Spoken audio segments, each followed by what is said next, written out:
When you're digging into the past, you sometimes come across things you don't understand. It's a feeling every archaeologist knows very well. You're about to experience that feeling too, as we're going on a tour of mysterious discoveries from long ago and far away. And it starts right now. Our first artifact very nearly got thrown out with the trash before someone noticed it and rescued it. It's a very rare 17th century wall map from Scotland. At some point in the past, someone balled it up and shoved it up their chimney in Aberdeen, presumably to block drafts.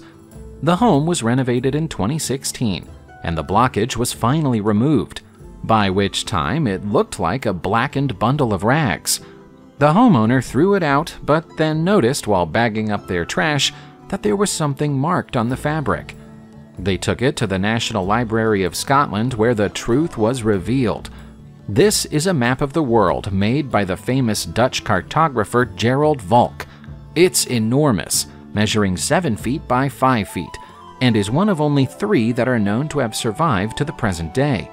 It was badly damaged from its time in the chimney, but after a painstaking process of 6 months of restoration work by trained professionals, it's now looking as good as it's ever going to get. A very long time ago in England, somebody lost an incredibly large gold torque.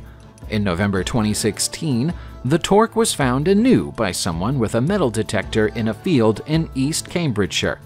This 4-flange spiral twisted bar torque is approximately 3,300 years old, which makes it a product of the Bronze Age.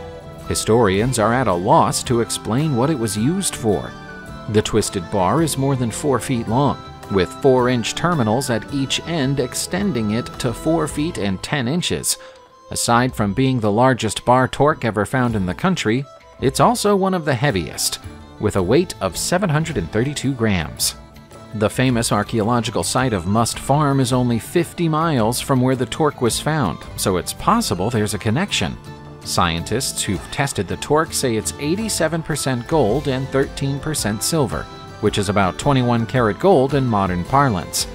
It's such a sophisticated piece that experts can't even say how the circular collars between the bars and terminals were fitted. If it was soldering, it left no visible trace. All of us are at risk of losing our teeth for a variety of reasons, and if we do, we'll end up with dentures. You might think dentures are a relatively modern invention, but they're far from it. For confirmation of that, all you need to do is look at this set of dentures, which was found inside the tomb of an incredibly wealthy family in Lucca, Italy in 2016. There are 5 teeth in the denture, fitted to and held together by a metal plate. These dentures aren't like modern dentures, though, because they once belonged to a living person. That's right, they're human teeth.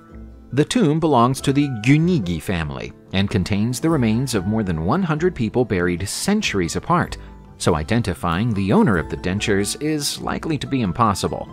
It's also very difficult to be precise about how old the dentures are, but it's safe to assume that they're from no later than the 16th century. They're remarkably sophisticated for something from that era, but would likely have been uncomfortable to wear, not least because experts think the piece was probably held in place with string. It's taken archaeologists a very long time to finish excavating our next discovery. They started working at the site of this ancient tomb in Luoyang, China in 2009. They didn't finish work at the 2,500-year-old site until May 2021. Looking at the size of it, it's not surprising that it took them so long. The central tomb is surrounded by a further 200 smaller tombs, and also a burial pit full of chariots and horse skeletons. According to the experts, the site is a relic of a short-lived, little-known kingdom called Luhun. If so, this is a precious snapshot of history. Luhun is thought to have existed for only 113 years, between 638 BCE and 525 BCE. That makes this tomb a rare and precious find. But sadly, it's not in great condition. There's extensive water damage to the tomb's exterior, and signs of a possible grave robbery in the distant past. We don't truly know who lived in Luhun, why it existed so briefly, or where its people went when their kingdom ceased to exist. Frustratingly, this site doesn't provide us with much in the way of answers. There's little doubt that we're missing out on countless important archaeological artifact discoveries because they're trapped inside shipwrecks at the bottom of the sea. That makes them difficult to get to, but specialist teams manage it occasionally. The Israeli Antiquities Authority made it to the site of 2 ancient shipwrecks off the coast of Caesarea in December 2021, and was rewarded with the discovery of a whole treasure trove of artifacts. The finds are between 600 and 1,700 years old, and include a ship's bell, smashed pieces of the anchors, and a smattering of personal possessions, including this stunning Roman gemstone ring. The ring is amazingly well preserved, and is considered rare because the carving on its green gemstone is that of an early Christian symbol known as the Good Shepherd. It depicts a tunic-wearing shepherd carrying a sheep on his shoulders. This is one of the earliest widely used symbols in all of Christianity. The ship is thought to have sunk for unknown reasons while making its way to Caesarea from Italy, and is still partially buried in silt on the seabed. There might still be more precious items trapped down there. Was there a cultural and trade network spanning the length and breadth of Africa 50,000 years ago? Some archaeologists and historians are beginning to consider that possibility after completing a prolonged study into ancient decorated ostrich eggshell beads. The beads are thought to be the oldest fully manufactured ornaments in the world. By tracking differences and similarities in the way the beads were cut, shaped, and decorated, historians believe they can trace creative influences passing from one region to another, and in some cases, the beads themselves moving across long distances as part of trades. The recently completed study took more than 10 years and involved the study of over 15,000 beads. Between 50,000 years ago and 33,000 years ago, the beads in southern Africa and eastern Africa became virtually identical, suggesting uniformity of design and manufacturing process. Some experts have even gone as far as suggesting that it proves that the residents of these 2 far-apart regions shared the same cultural ideas. Whether that's true or not, it seems the connection was broken after that by a very wet period that may have briefly created a geographic barrier between the regions. Scientists in Peru got a grisly surprise in October 2021 when they re-examined a gold death mask that was found in a Sican culture tomb more than 30 years ago. The mask, along with the skeletal remains of the tomb's occupant, was covered in a type of red paint. The paint was long assumed to be red ochre, which was used in many ancient burials all over the world for reasons we don't understand. A chemical analysis of the paint has revealed that it isn't red ochre. Instead, it's a mixture of bird egg proteins and human blood. The Sican culture predates the Inca in Peru, flourishing between the 9th and 14th centuries on the country's north coast. They peaked during the 10th and 11th centuries, during which they produced stunning gold objects using metallurgy techniques that were advanced for the time. Unfortunately, the blood has degraded to the point where we can't say whether the blood came from the person buried in the tomb. Historians suspect that painting the bones with blood might have been a symbolic representation of rebirth into the afterlife, but that's only a theory. There was a time when we thought we understood the so-called Nebra Sky disk. Experts were pretty sure that it was around 3,600 years old and depicted the sun, a crescent moon, and the stars that make up the Pleiades. As of September 2020, all those theories are out of the window. 2 experts from Goethe University in Frankfurt, Germany, have concluded that it's actually 1,000 years younger than has always been believed, and is therefore a relic of the Iron Age. Changing the age of the artifact means that the astronomical assumptions made about what it depicts must also now be considered obsolete. There are also new questions about where the artifact came from. It was discovered in 1999 in Saxony-Anhalt, Germany, but the copper used in its construction is from Austria. and the gold and bronze both come from Cornwall in England. Someone went to a lot of trouble to make it, using materials gathered from far and wide. But if we're wrong about its age by 1,000 years, then we have to accept that the stars on it are unlikely to represent the Pleiades. What might they represent instead? Unfortunately, we have no idea at the moment. John Dee was a very strange man. He was a special advisor to Queen Elizabeth I of England during the 16th century, and also served as her court astronomer. In his private time, though, he liked to dabble with the occult. In his writings, he admits to using crystals and mirrors to speak to angels and the spirits of the dead.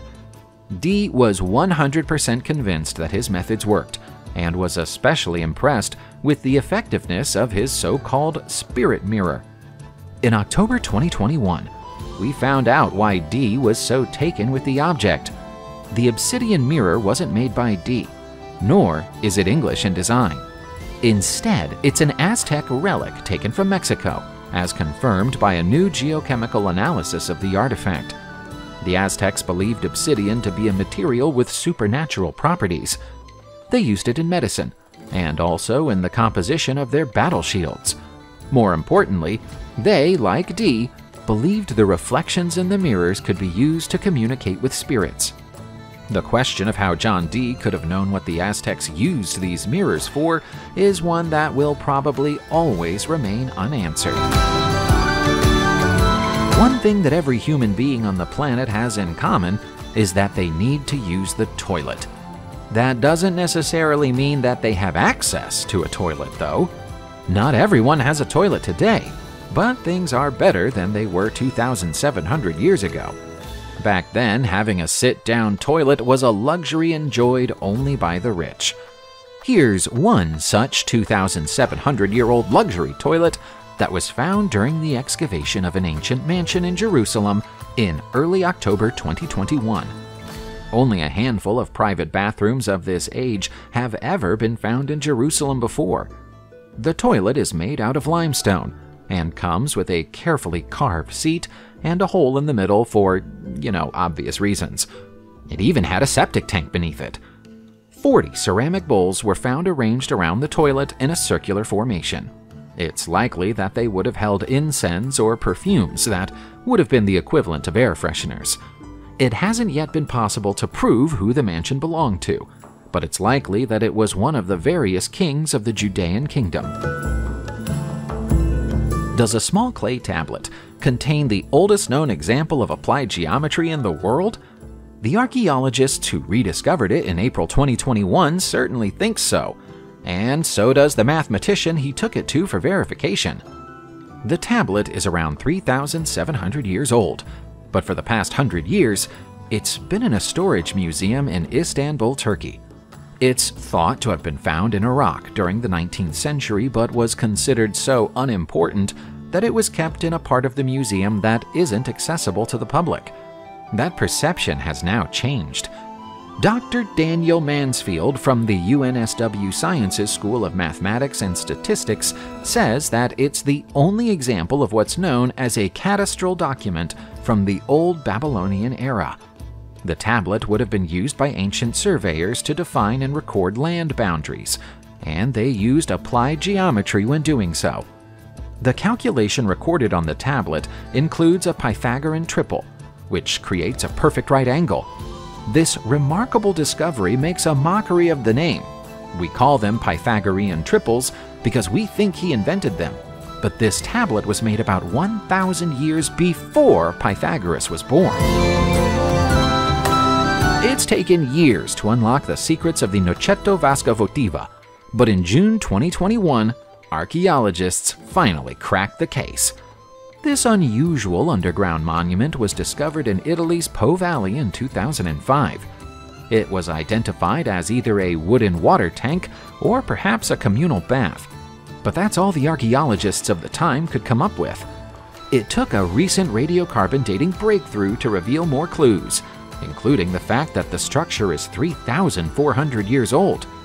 A further examination of the ground with non-invasive scanning techniques has also revealed the presence of a virtually identical structure buried directly beneath the Noceto Vasca Votiva.